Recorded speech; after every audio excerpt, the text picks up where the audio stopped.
नमस्कार दोस्तों, मैं BS चाहत। सबसे पहले तो मैं ये आप लोगों को ये बताना चाहता हूँ कि IBPS RRB के क्लैरिकल के लिए और स्केल 1 से लेकर स्केल 3 तक के लिए स्पेशलिस्ट और जनरल ऑफिसर्स के एग्ज़ाम एप्लीकेशन की डेट आज से शुरू हो चुकी है और 21 जुलाई तक हम एग्ज़ाम के लिए अप्लाई कर सकते हैं, अपना एप्लीकेशन फॉर्म फिल कर सकते हैं। साथियों, मैं ये वीडियो उन एप्लीकेंट्स के लिए बना रहा हूँ जो एट प्रेजेंट किसी सरकारी या प्राइवेट ऑर्गेनाइजेशन में काम कर रहे हैं और वो IBPS RRB क्लैरिकल से लेकर स्केल 3 तक में किसी भी कैडर में अप्लाई करना चाहते हैं।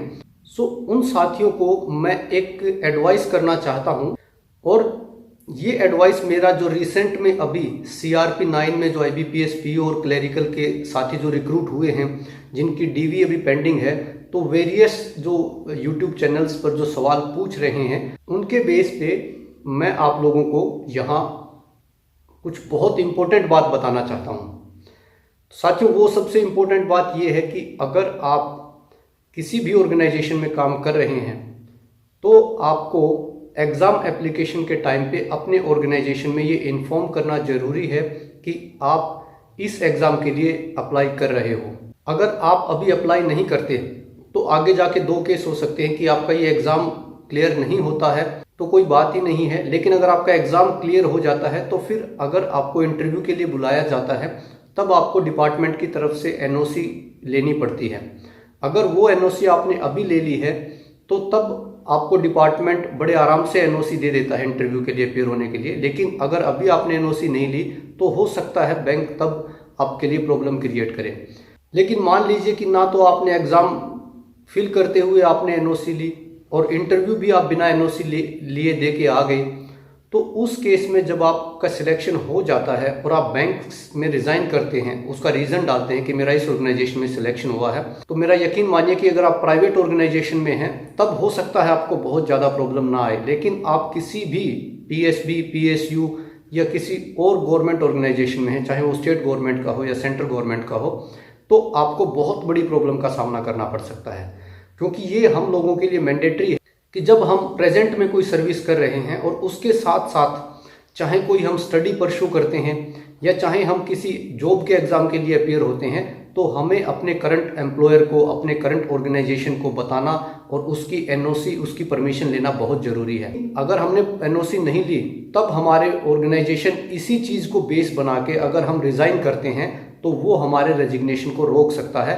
हमारे पास उस केस में कोई लीगल रेमेडी अवेलेबल नहीं है। तो मैंने देखा कि बहुत से साथी जिनका अभी IBPS PO और क्लैरिकल में हुआ है रिसेंटली, वो अभी बहुत टेंशन में हैं। वो बार बार पूछ रहे हैं कि मैंने उस टाइम NOC नहीं ली, अब रिलीविंग का कैसे रहेगा, डिस्चार्ज लेटर का कैसे रहेगा। तो वो साथी अभी बहुत परेशान हैं। आपको आगे जाके ये परेशानी का सामना ना उठाना पड़े, एक तो इस चीज़ के लिए मैंने ये वीडियो बनाया है। दूसरा, उन साथियों को सजेस्ट करने के लिए जिनका किसी भी गवर्नमेंट जॉब में कभी सिलेक्शन हुआ था, कुछ दिन के लिए वो वहाँ जाके आए और वहाँ से बिना बताए वो अपने एग्ज़ाम की तैयारी में लग गए। इसीलिए जहाँ आप जॉब कर रहे हैं उनको टाइमली कन्वे करते रहें कि मैं जॉब पे नहीं आ सकता, मेरा कोई पर्सनल रीज़न है। उनको वाया मेल, वाया उनके जो आपके ऑफिस का एड्रेस है, उनको वहाँ कम्युनिकेट करते रहें। और उनकी ऑफिशियल ईमेल आईडी है तब तो आप ऑफिशियल ईमेल आईडी पे भी मैसेज कर सकते हैं उनको कि मैं इस एग्ज़ाम के लिए अपियर हो रहा हूँ, kindly convey me no objection certificate to appear for this post, to appear for this exam. So ये आप लोग कर सकते हैं और आपको करना ही चाहिए। अदरवाइज जैसा मैंने बताया बहुत बड़ी प्रॉब्लम का सामना करना पड़ेगा साथियों। सो मुझे लगा कि चूंकि आज पहला दिन है अप्लाई करने के लिए, सो ये राइट टाइम है आप लोगों को ये इन्फॉर्मेशन कन्वे करने का, सो दैट कि आपको फ्यूचर में प्रॉब्लम का सामना ना करना पड़े। और आपके जैसे अगर और कोई साथी हैं जो जॉब में हैं और इस पोस्ट के लिए अप्लाई करना चाहते हैं IBPS RRB में, तो उनको भी ये वीडियो ज़रूर भेजें, क्योंकि ये इन्फॉर्मेशन जितनी आपके लिए हेल्पफुल है उतनी ही आपके साथियों के लिए हेल्पफुल रहने वाली है। इसी के साथ ये वीडियो देखने के लिए बहुत बहुत धन्यवाद। जय हिंद साथियों।